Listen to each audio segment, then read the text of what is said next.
76-0, 52-3. If Ole Miss keeps this up, they might set scoring records. They're putting up so many points. Jackson Dart leads the nation in passing yardage. It's been easy, maybe a little more easier than we even expected at this point. They're now number 5 in the country. What I think we've seen a lot of, like I said, and I said it early on, Lane Kiffin and his staff and his players are running this program like you would in the NFL. So we got to treat I get that question every week, and we talked about it. Is this game important? Are these preseason, because you got to look at it like NFL preseason. Sure, these are non-conference games, but down the line, these games are going to matter. And this is why I say it's matter. We see it in week 1 and week 2. We definitely saw that explosive offense, but we also saw the opportunity to see what works for Ole Miss and what doesn't work. Lane talks about the explosive offense, the passing game in week 1, but then he wanted to work on the run game. So what do we see in run 2? Week 2, we saw a lot more of a transition to a run game. And I suspect in week 3, we've seen a lot of man-to-man coverage, as far as the defense is concerned. The secondary, I think, is going to be the unsung hero. I always say each week we have an unsung hero, and I'm going to go back to the second defense, but I'm going to go back to the secondary side of the ball. In week 1 and week 2, we saw a lot of man-to-man coverage. We didn't really see a lot of blitzing and everything. But and I'm sure we'll talk about this a little bit more when we have our guy from Wake on, breaking down the strengths of Wake Forest, because there are some, and they're going to give Ole Miss a challenge. But I think that in this week 3, we're going to see a lot more of concentration of RPOs. And I think that Lane Kiffin is going to use what he's learned in week 1 and week 2 as far as being able to have different types of players. And I think that that's been another big key component, is having all sorts of players, all sorts of assets on offense and on defense. I mean, we got true freshmen like Will Eccles. We got people like Walter Nolan holding down the defensive line, and then talk about all the records that Jackson Dart is. And then we're also hearing a lot of names at the running back position, everything, that have the opportunity to play, that have just been key components in making this offense run and this defense run a lot more swiftly. So I see in week 3 that we're going to ease away a little bit more from man-to-man coverage, and I think that we're going to see a little bit more of this Rebel offense and this Rebel defense as we would in SEC play. The other thing about this schedule, I would say, with the 2 warm-up games and then wherever you want to rank the Wake Forest game, I don't want to offend our Wake Forest friends out there that think this might be a competitive game, and maybe it will. But there's definitely levels to this, as some people like to say, because 76 zip against Furman, an FCS team, and then they step it up a little against Middle Tennessee, a decent Group of 5 program. Then Wake, obviously, out of the ACC, not a really good team expected this year, but obviously quality power conference players on the field. So if you could put together a schedule and expect a little bit more out of your team each week in building up for an SEC season, this is about the best way to build a schedule to lead up to the SEC opener. Exactly. And like I said, I'm really going to go back to this NFL model that I really feel like Lane Kiffin and this Ole Miss Rebel program has been doing, from its recruiting to its scheduling. Because like I said, you can, like you said, there's every opponent, and you don't want to give any less to a Wake Forest or Middle Tennessee. But the time, it is like an NFL preseason, because like I said, what we've seen in week 1 and week 2 is we've seen how deep this Ole Miss Rebel club. And it also gives an opportunity for us to see different players, like our running back, our player that's Jones. Like, nobody knew who this kid was, and then he comes out and he just has a phenomenal game. It just shows, and I think it's a great opportunity for these players and this Ole Miss program to show its depth, and also to be able to work out, because if the schedule was set up a little bit differently, we might not be able to have this opportunity just to see how deep it is. And also, it's also a great way. I really believe it's a great way. It's a transition to work out the kinks, to see what works and what doesn't work, but there's got to be something said when you have a quarterback like Jackson Dart, who is breaking all sorts of records, but you can put any receiver, whether it's a veteran like Trey Harris, or we have Jordan Watkins coming back healthy, who's been another key receiver. And then you have a kid like Jones, or you have some young kids like Caden Lee that are making an impact. The thing about it is right now, the way the Rebels have set themselves out, Jackson Dart can throw darts in the air, or he can keep it on the ground, but it doesn't matter what receiver's out there. We're seeing how productive this Ole Miss team can be, with any player. And that's got to say something about across the board about what's going down in Oxford, because we can put your top guy in, or you can put your third string guy in, and they're still being effective. And at the end of the day, the productivity we're seeing from the rebels from week 1 to week 2, week 3. There's a constant progression, and that's what you want to see from a team. And that's what we haven't seen from an Ole Miss team in a very long time. Is each week we're getting better. It doesn't matter who the opponent that we're playing is. We're treating it like we're treating the SEC. If it wasn't that way, then we wouldn't have run up that number to 76. And like I said, I think this week we're going to see a lot of answers. Whatever Wake Forest is going to be, Lane Kiffin and this team is going to use it. They're not going to let off the brakes, because this is another game where they can prepare. And I really do believe the secondary, we haven't really seen a lot about them as far as their footing, because we played, like I said, a lot of man-to-man coverage. But I think in this game, the secondary is going to be the unsung hero. We're going to see a lot more dynamics for the secondary. I really see that we're going to go for a blitz with Wake Forest, because that's not a strong point of Wake Forest. They just can't hold to the blitz very well. So I think we're going to see more like that, and we're going to see a lot more pressure from this Ole Miss defense in order to be able to stop. Because in my opinion, the only thing Wake Forest can try to do is control the ball early on and try to kill the clock, because they know whether you get that ball to Jackson Dart and his receiving core in the air or in the ground, it's going to be a tough night for that Wake Forest defense if they don't shut it down early. 31-30. I saw that score in the fourth quarter, and then it went the other way with Wake giving up 2 touchdowns to Virginia to lose the ACC opener. So that had to be a bit excruciating. You know what? It was tough. And the post-game press conference room afterwards was tough. There's usually that 15-minute cooling down period that coaches get and players get before they have to go in and meet with the media. Dave Clawson usually will have us 15 to 20 minutes after, and that's fine. Who cares? Whatever. Good enough.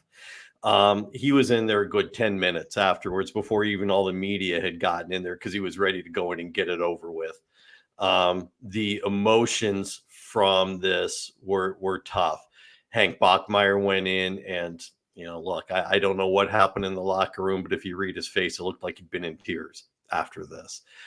We had players who couldn't even look at the TV cameras. They had to just look off because of the emotions of this. It was, in all honesty, all objectivity, was an inexcusable loss. You had a 2-touchdown lead going into the fourth quarter. You gave up the lead, but you're down 31-30 with just 2 minutes left. And Bachmeier played a good game. And, he has been clean this year. He doesn't have any turnovers yet. Before the season started, Mark, you and I talked about the Hank Bachmeier that I knew when he was at Boise State, and a little bit of a gunslinger, and would try and thread the needle where he should just leave the needle alone sometimes, right? And he and I talked about it at the end of fall camp, and he said, yeah, the coaches have talked to me about it, and, just being a little bit more cautious. The point being, he moved the team well, had them down at the Virginia 35-yard line, had a great pass to Taylor Morin, gets him down to the 35. Morin gets just hammered and fumbles the ball. It's Lane right there on the ground, and Wake receiver Donovan Green is right there to pounce on it, but instead tries to pick it up to get more yardage and drops the ball. Virginia recovers. Wake's got to use all 3 timeouts on defense. They wind up getting the ball back with about 50 seconds left at their own 5-yard line. It really was, as losses go, pretty inexcusable. Look, Virginia is an improved team. Virginia is pretty typical of the rest of the ACC. When I get asked about it every week, we shrug our shoulders. We don't know what the ACC is. Florida State was the prohibitive favorite at the beginning of the season to win the conference, and Florida State ain't good. Clemson was number 2. We don't know what Clemson is. They beat up on App State this last week at home and pulled Cade Klubnik at halftime because they had such a huge lead. That was 2 weeks after getting beat up by Georgia. We don't know what Clemson is. Miami, you already know what I've said about Miami. A lot of talent, and that Mario Cristobal can recruit. He can do the shopping. I don't want him in the kitchen doing the cooking, because there are too many in-game coaching mistakes over the years, going all the way back to my being on the West Coast and covering him at Oregon. I think it went, to some Miami fans when a couple of weeks ago I referred to Mario as Instacart. He can do my shopping for me, but I don't want him doing the cooking. So we don't know what the ACC is. And so to lose a game like that was really tough. And now comes the toughest part. Talking to Dave Clawson on Tuesday, pulling the team back together emotionally, because as Clawson said, this Ole Miss team is probably the best team Wake Forest will have faced in his entire 11-year tenure in Winston-Salem. Wow. So yeah, so he said this is as complete of a ball club as you're going to see this year. He gave huge praise to Lane Kiffin. He said nobody is utilizing the current state of what college football is with NIL, the collective, the portal, and high school recruiting better than Lane Kiffin. So there's a lot of, hey, we give them their 24 hours, get over it, move on. You've got a next game. And in the typical coach talk, they'll always say, yeah, we've practiced well. We look good. They've moved on. I don't know. I don't know if they have. And whether they have or haven't, this has the makings of a very lopsided game. And I'm going to cut off Leanne real quick just to say, did anybody remind Coach Clawson that they faced the Deshaun Watson and Trevor Lawrence Clemson national championship teams? He said this team is just as good as those Clemson teams. Okay. Oh, He said goodness. it's just as good. He didn't say they were better than those Clemson teams, but he said this is just as good as any team or better than any team he's faced in his time here. A lot of respect for Lane Kiffin. Look, as somebody who lives and dies on social media, I love Lane. I think I was just talking about that. Yeah, I love seeing the guy on social media, and hey, more juice Kiffin while we're at it, right? But this game has the potential to break down a few ways. The Wake Forest offense is good. Like I said, Bachmeier throwing 66%. I think he's number 9 in the country in total yards right now. Of course, everybody knows Jackson Dart is number 1 by a lot. So he's doing well. He's not making the mistakes. He's moving the team. They have a running game for the first time in a while. Now that Damon Claiborne isn't having to share the ball with Justice Ellison or anyone else in the backfield, they've got a viable running game. And of course, they've got good receivers. The challenge is this. Believe it or not, while Jackson Dart and the offense are going to create tons of challenges for the Wake Forest defense, I see the challenge going the other way. It's Walter Nolan against the Wake Forest offensive line. Nolan is just a beast. And the Wake Forest offensive line has been very hit and miss. For about the 2.5 years I've been covering the team since I moved out from California. And it feels like a huge mismatch. It really does. I think there is the challenge right there. Last week, Bachmeier admitted he was holding on to the ball a little too long while they took 6 sacks. He put them all on him, but you look back at the game film like, we do around here, and easily 3 of them were on him for holding on to the ball too long. This has got to be a quick release offense, which there's nothing about the slow mesh that is quick. So it's a little counterintuitive. On the other side of the ball, Clawson had 2 major goals for the defense this year coming out of camp. Don't get beat over the top like they were last year, even though they had really good defensive backs last year. Kalen Carson and Malik Mustafa are in the NFL now. But they got beat over the top a little too frequently. And get off the field on 3rd down. You can't let teams continue the series. They've been pretty successful. They haven't gotten beat deep by anybody, but they played North Carolina A&T and they played Virginia. Anthony Colandre at Virginia is a pretty good quarterback. He's not in the same conversation with Jackson Dart. Not a lot of quarterbacks are right now, but they're not getting beat deep, but they're not getting off the field on 3rd down. They didn't against Virginia. The challenge has been Virginia picked up the pace of the offense quite a bit in the 2nd and 4th quarters. There's a reason it was 2nd and 4th. They were only burning 10, maybe 12 seconds max off the play clock before they were snapping the ball. They were up there. They were ready to go. I was in the press box, keeping a stopwatch on it, really looking at how quickly they were moving. And they were finding gaps in the middle of the Wake Forest defense, not downfield, but 15, 10, 15, 16, 17 yards downfield. So they were finding these gaps, and Wake Forest wasn't reacting and adjusting quickly enough. So that's a challenge. Evan Slocum and Nick Anderson and Capone Blue and these guys are going to have to do a better job of coming up on the ball. It didn't happen in the third quarter because Wake Forest burned nearly 12 minutes in the time of possession on the 15 minutes of the quarter. They owned the ball for nearly 12 minutes. You're not likely to be able to get to do that against Ole Miss.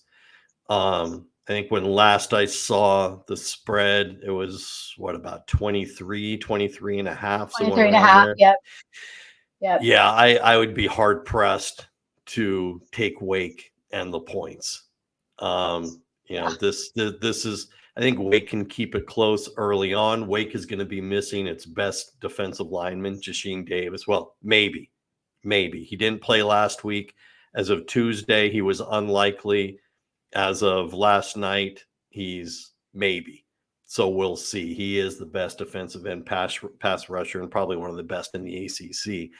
But I think, look, Ole Miss is just such a complete team that it's hard to keep up right now.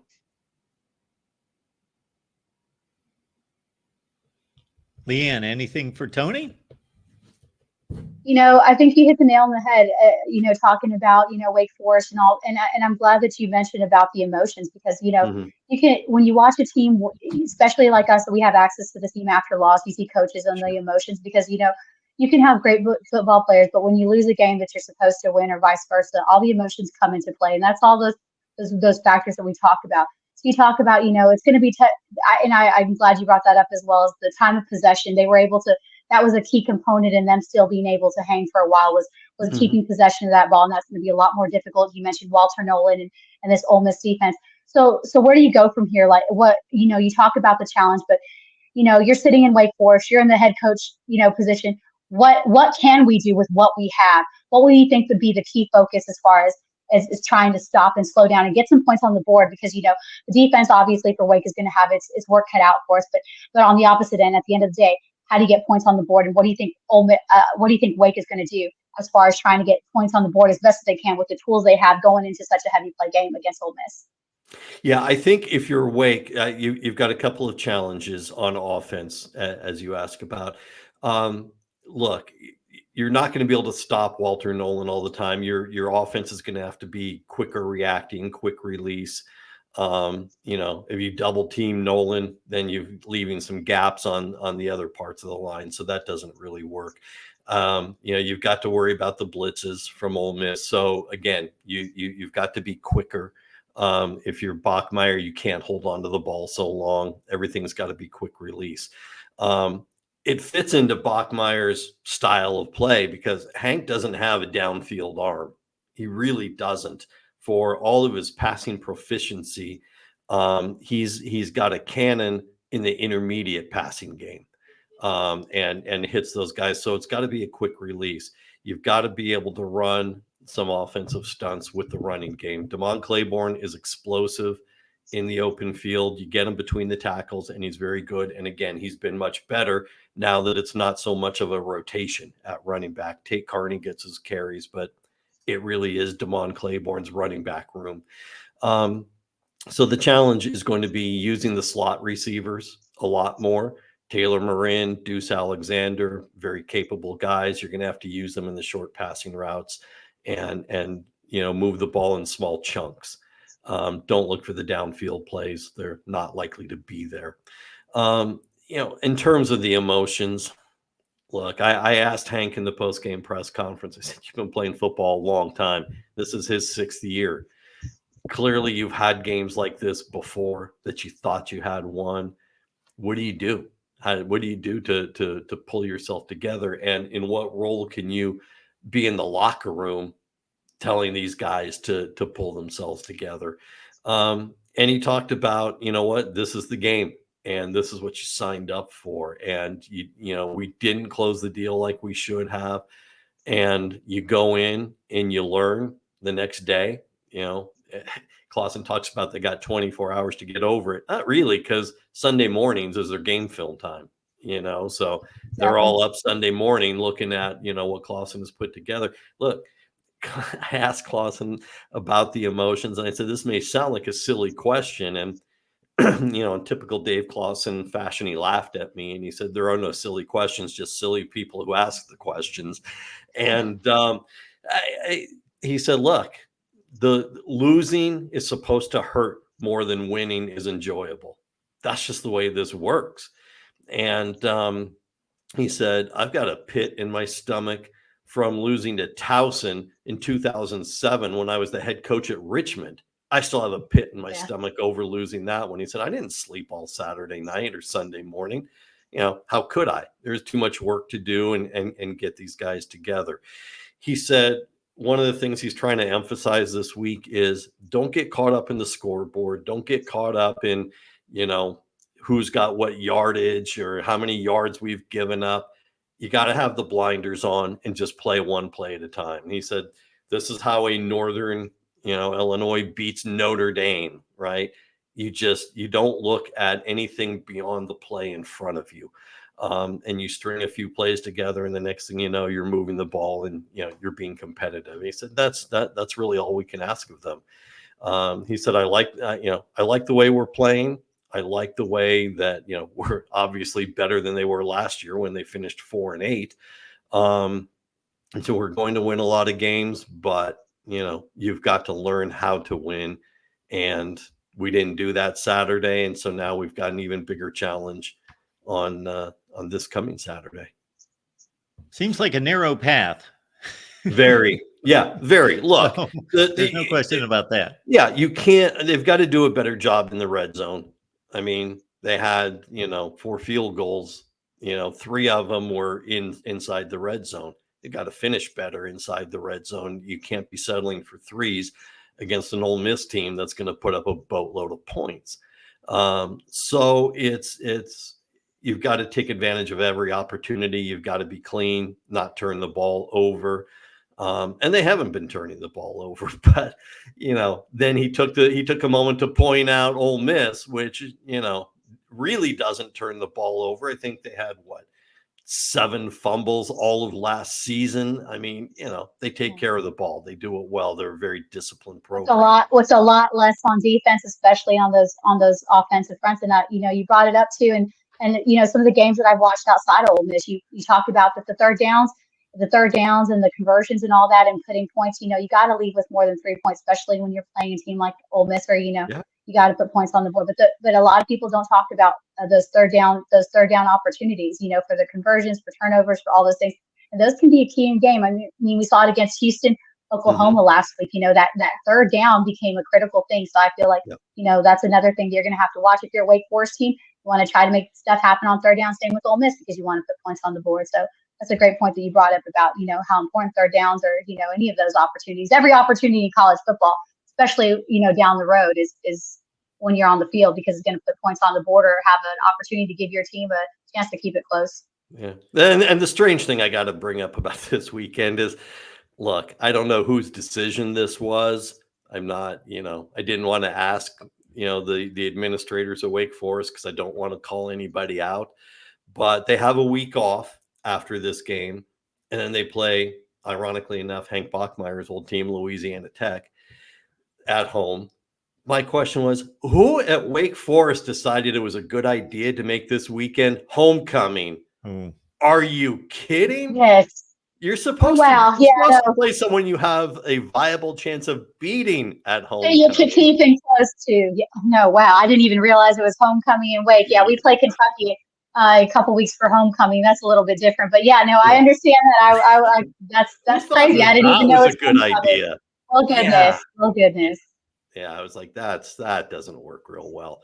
So look, I mean, there'll be, by Wake Forest standards, a good sized crowd. And I say by Wake Forest standards because the stadium only holds 32,000 and change. And I have discovered in my 2.5 years there, the student section packs their section and then leaves at halftime and generally doesn't come back. So so there will be a big Well, gap in the stadium there too. well, it's funny you bring that up because, the last, as much success as Ole Miss has had, in this high scoring, that's one of the things that Lane Kiffin has brought up in his press conference, about the fact is encouraging students because, even with the team having success, Ole Miss, even the kids leave early too. And he brings about that because a lot of people don't realize, that even though the players don't seem to have their focus on the stands, it really does help the environment when you got, Yes, it does. and like you said, it's hard to say when you have, but, a lot of people are kind of on the fence about Lane bringing that up. Well, why are we bringing it up? We're still winning ball club. You're still winning games, but at the end of the day, you want that energy from start to finish because it could easily it does in some games make a difference. Like when you play a team like LSU or you play other games, that having those extra kids in the stands, especially in the student section. So that was really interesting to see how kind of it went both ways because there's a lot of Ole Miss fans who were like, Lane, just let it lead. Let's let it be. Just we're winning. It's okay. Let the kids. But I believe that, that energy and that support really does roll off into the players and the players see it, even though it doesn't seem like it. They always say, hey, why are you guys leaving? Even when we're up, stay 4 quarters. It can make a difference. So, you talk about that too, even in a place like Wake. Sure. And in this day and age, and the way college football is now, which is different than what it was when Mark and I were growing up. And, I got a lot of years on Mark. So even when I was growing up, Lane isn't just the head coach. Lane is the CEO of the program. And so it's appropriate for Lane to address these bigger picture issues that go on beyond the field of play. He's not just the X's and O's guy. That's not true in every program, but it is true with Lane and with Ole Miss. But Mark also knows when I spent, my years prior to being out here and, covering UCLA in the early Chip Kelly era, where it was an empty 92,000 seat Rose Bowl because Chip couldn't win, and these cavernous stadiums. At least at Wake Forest, it's only a 32,000 seat stadium. So even if a bunch of people leave, it's still it still looks like a good sized crowd. Full. Exactly. Well, that's good. Well, Tony, we're going to leave you with a ray of hope. This is the best I can do. Okay. As you well know, Wake leads the all-time series 2-0. Right. That's it. That's all I got. The ray of hope. I hate to say this about Rebels, but look, we had Northern Illinois. No one ever thought they could pull it off. So maybe Wake comes off and keeps it close. Hopefully, it's an exciting ball game, especially as homecoming. But appreciate you being on with us. I think Clawson's goal would be let's just play well. Let's, whatever happens on the scoreboard. He needs to see the team play well. He needs to see the team play clean, meaning no turnovers, no stupid mistakes. And that you come out of there knowing you got a week off to kind of recover and recoup before, you've got one more out of conference game and then you head into the deeper ACC schedule. And that's really all you can do right now if you're Wake. Tony, appreciate you being here. As always, everybody check out Tony's work at Last Word on College Football. Glad to do it. And congratulations on the new show. And I'm sure it's going to do really well. Thank you so much. All right, Tony. Thanks. Enjoy the game this weekend. All right, be well. All right. There we got the take from Tony, and the spread is 22.5 to 23.5, somewhere in that range. So hasn't really moved too much, about a point. Yeah, which of course we didn't see. I think it's one of the smaller spreads that maybe Ole Miss has had. A little bit closer, but still, that's a lot of points for Wake. Yeah, for Wake to make up, no doubt. But he mentioned, it's gonna be a tough game for Wake Forest, especially coming after a loss. How do you get your morale and everything going? But it's gonna be key. And like I said, and he brought it up, and I think that we haven't seen a lot from Ole Miss as far as the secondary, but the blitzing is going to be difficult for a Wake Forest team. They're going to have their work cut out for them. I think this week we're going to see a lot more blitzing from Ole Miss, and I think that's one of the weaknesses that Wake Forest, has battling. And on the offense, like you said, how do you control the ball? How do you go up against people like Walter Nolan and in a defensive front and a secondary, that is made to put extreme pressure? And I think that while we've seen a lot of pressure this last couple weeks from the defense and secondary, I think that this week we really are going to see, Pete Golding and his defensive staff come out there and bring a lot more, even in a game like this, because like I said, every game is a preparation for the next game as they, get closer to SEC play. I mean, we got Kentucky coming up in a couple weeks, and you can say what you want about that game, but again, every game is important for Ole Miss because, like I said, down the road, if you lose to one of these small teams, or you may not lose, but you keep it close. Let's say Wake Forest hangs, or there's all these scenarios and possibilities. We've seen it every day in college football. What happens down the road when the committee is trying to make a choice, even in a 12 playoff. Well, remember, they've had this close game. All these factor in. So these games are just as important. But I think really, like I said, in week 3, we're going to see a lot more of Ole Miss come out, especially on the defense, especially on the secondary, put pressure, because Lane Kiffin and his staff, they're not going to care who they're playing. They're gonna play like they're playing an SEC team, like they're on the road to an SEC conference game and that's I think the mentality they have to be, because I think this is a team that we've seen over the years, really go strong early on, but they've not been able to close. But again, he brought it up. I think this is the most balanced team we've ever seen out of Ole Miss, and it's not just on one side of the ball; it's on and it goes super deep. That's another key thing. I think people always ask me, covering the ACC, when you talk about teams like Alabama before Saban left, how is, even in the worst teams that Saban had, you could say, which were still elite in the company of the bigger team, how was he able to do it? It was depth. And Lane Kiffin has taken, what he's learned in the NFL, what he's learned at every stop. Of course, his father, Monty, a great defensive mind too, that he was able to have on his staff before his Pat, all these things. And then having his brother Chris back, and all these different elements, he's taken all these things and really incorporated into the super team. And it's hard because you don't want to sound biased, but, we're not the only people saying how great Ole Miss looks. I mean, everybody, they are slowly living up to the hype. But the important thing about that is they're not focused on that. Like you said, when you see Jackson Dart ask about the Heisman, it all reverts back to is we're looking ahead at winning a national championship. We're looking ahead at every game. And I think that mentality has really helped, and it showed.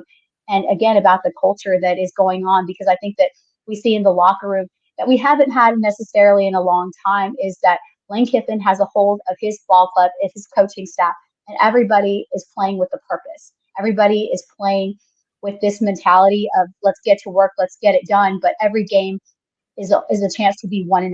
Whether you win or you lose, every chance is a new opportunity. And again, it's about being productive. And I think that we're seeing that in so many ways. So I think we're going to see more out the gate of the Wake Forest. Just because it's a non-conference opponent doesn't mean that Lane Kiffin's going to let off the brakes. And I think we've seen that so many times. But like I said, I think we're going to see more of a interesting package as far as play calling. I think we'll see more of what we'll see in SEC play. Like I said, I can't help but hit that home, because I just think that now it doesn't matter who we put in certain positions. Ole Miss is going to produce something, and they're going to put pressure, and I expect, like I said, the secondary to cause a lot of turnovers in this game for Wake. They're going to put on a lot of pressure, and it's going to be interesting to see the players that we may not be hearing that we haven't heard in the first week. I wouldn't be surprised if they have an opportunity to come in, because I think that that's the key goal at the end of the day, is to be able to have depth, because if you have depth, you can stay fresh, so if your first string is as great as your third string, it doesn't matter, because you're putting points on the board. So it's going to be a great game. I do feel sorry for Wake that it is homecoming, because like I said, I agree with Tony there. I don't know who decided to schedule that game against homecoming, but hey, you never know, there's a lot of things that could factor in here. Yeah, that's not the way it's done. Homecoming, that's not the way it's done. You usually target your worst opponent for homecoming. That's the way someone that you can keep it close with. Yeah, there's a chance to be happy at homecoming.